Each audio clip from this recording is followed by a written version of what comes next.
आज समाजवादी पार्टी के नए जूने तमाम ही साथियों के साथ एक कॉन्फ्रेंस की तरह एक मीटिंग हुई और हमारी पार्टी वाहिद मालेगांव शहर में ऐसी पार्टी है जो हमेशा इलेक्शन का मामला हो या कोई भी मामला हो, ख़ास तौर से इलेक्शन के वक्त मुतवक्का उम्मीदवार, पार्टी के जिम्मेदार और पार्टी के वर्कर्स का फैसला मानते हैं, उनकी राय सुनते हैं। हम कभी भी फैसला पार्टी का थोपने का काम नहीं करते।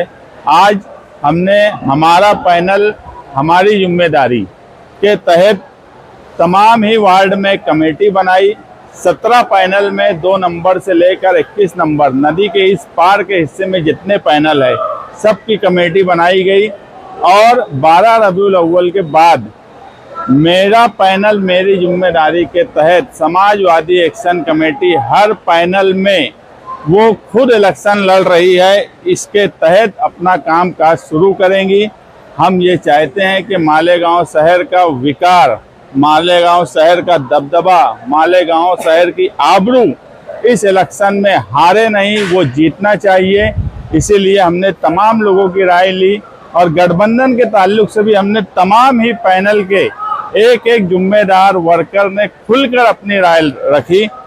बहुत से लोगों की राय गठबंधन इस्लाम पार्टी से करने की आई, कुछ लोगों की नहीं करने की आई, कुछ लोगों ने अलग तरह के अपने अपने पैनल के हिसाब से अपनी राय दी। हमने सबकी राय सुनी और उसके बाद हमारे सीनियर रशीद सेठ डोले वाले की तजवीज़ पर तमाम ही पार्टी के लोगों ने सदर शान हिंद निहाल अहमद को जिम्मेदारी दी है कि वो गठबंधन के ताल्लुक से फैसला करें।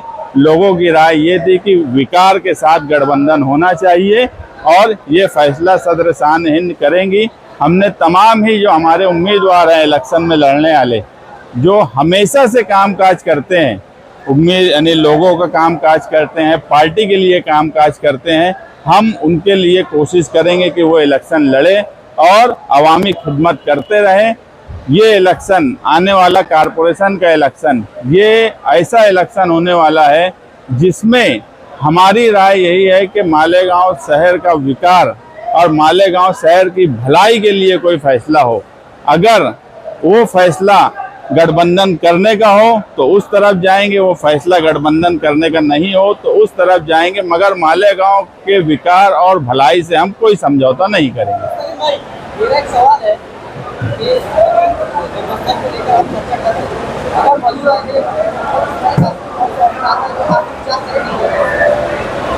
ऐसा है कि ऑफर आया, ये भी बात बिल्कुल सच है, अभी कुछ दिनों पहले आया, मगर हमने एक बात बोली कि गठबंधन का फैसला मालेगांव शहर की विकार और भलाई के लिए होगा।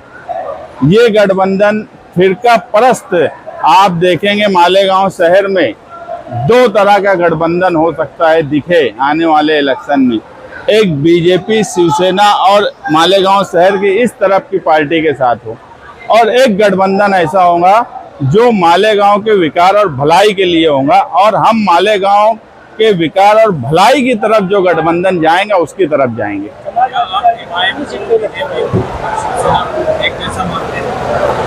मैं एमआईएम बीजेपी शिवसेना को एक जैसा मानता हूं, ये बात ज़्यादा मुनासिब नहीं है, मेरी राय लेना ज़्यादा मुनासिब नहीं है। जिस तरह से कामकाज हो रहा है, जिस तरह से मंत्री के मुर्गे बने हुए हैं कुछ लोग, ये पूरा शहर देख रहा है और वो मालेगांव शहर की भलाई के लिए नहीं है।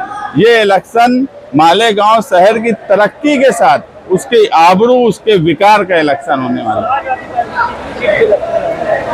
ये जिम्मेदारी हमने जो कमेटी बनी थी 7 लोगों की, उनको दिए है, उनकी बातचीत भी हुई है, लेकिन आज उस तरफ मुकम्मल फैसला नहीं हुआ है।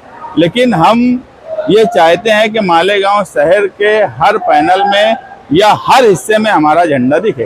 असम्बली में चुनाव असम्बली में लड़े थे, गठबंधन नहीं था। अभी कारपोरेशन में गठबंधन की बात हो रही है, तो फिर मजबूरी की सियासत है या फिर क्या है? नहीं, मजबूरी की सियासत नहीं है। मजबूरी मालेगांव शहर के साथ ना हो, हमारी मजबूरी नहीं है। आप देखेंगे पिछला इलेक्शन 2017 का, उससे पहले का इलेक्शन कि मजबूरी नदी के उस पार की जब जब इस शहर पे लादी गई या इस शहर पर आई तो मालेगांव शहरियान का बड़ा नुकसान हुआ। वो बजट की शक्ल में हो, ओहदों की शक्ल में हो।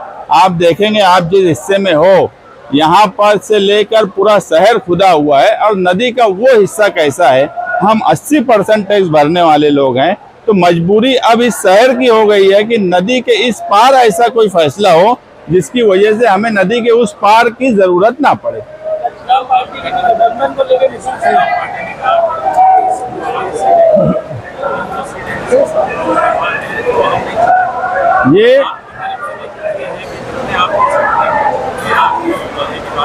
ये उनका मशवरा है। कोई भी गठबंधन कोई एक पार्टी की बात पर फैसला करके नहीं होता, दोनों तरफ की बात करके ही कोई फैसला होता है। अगर कहीं पर कोई गुंजाइश निकलेंगी तो अगर गठबंधन की बात आएंगी तो कुर्बानी अगर हमको देना पड़ेगी तो कुर्बानी उनको भी देना पड़ेगी। लेकिन बात यह है कि बातचीत जब दो पार्टियों के बीच में हो रही है और कोई गठबंधन हो रहा है तो दोनों पार्टी की कमेटी आखिरी फैसला करेंगी। और उन कमेटियों ने, जो मैं कल देखा कि इस्लाम पार्टी की कमेटी ने भी आसिफ सैफ साहब को इख्तियार दिया और आज समाजवादी ने भी शान हिंद को इख्तियार दिया। हम इस हफ्ते में अबू आसिम आजमी के पास जाकर कितनी सीटों की बातचीत हुई है उनके सामने रखेंगे और उनकी राय आखिरी होंगी। उसके बाद शान हिंद और जिस पार्टी से गठबंधन की बात होंगी वो लोग आपस में बैठ के तय करेंगे।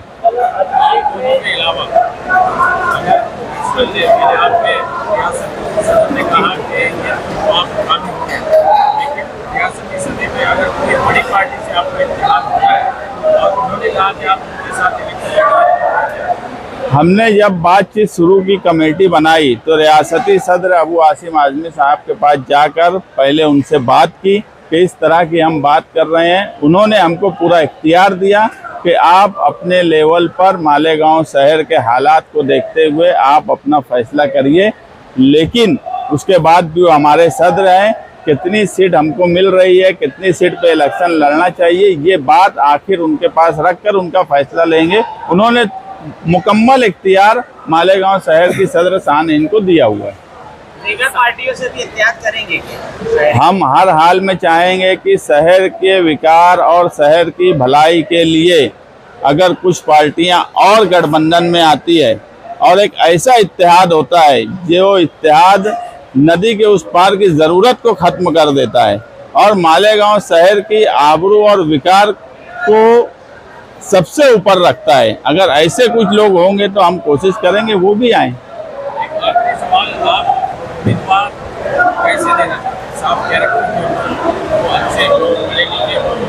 इलेक्शन में उम्मीदवार, इस इलेक्शन में हम उम्मीदवार ऐसे देना चाहते हैं जिनको कारपोरेशन समझती है। मैंने इससे पहले भी कहा कि हम इस मर्तबा कारपोरेटरों की एक ऐसी फौज बनाना चाहते हैं जो कारपोरेशन पे ढाल बनकर रहें, ना कि सिर्फ अपने भले के लिए रहें। ढाल बनकर इसलिए ज़रूरत है कि अगर आज बॉडी कारपोरेशन में होती तो यकीन मानो जो किले में 1044 के ताल्लुक से FIR हुई कि जन्म दाखिले के मामले में तहसील ऑफिस ने जो आदेश दिया है वो तहसील बोलती है गलत है, कारपोरेशन बोलती है सही है।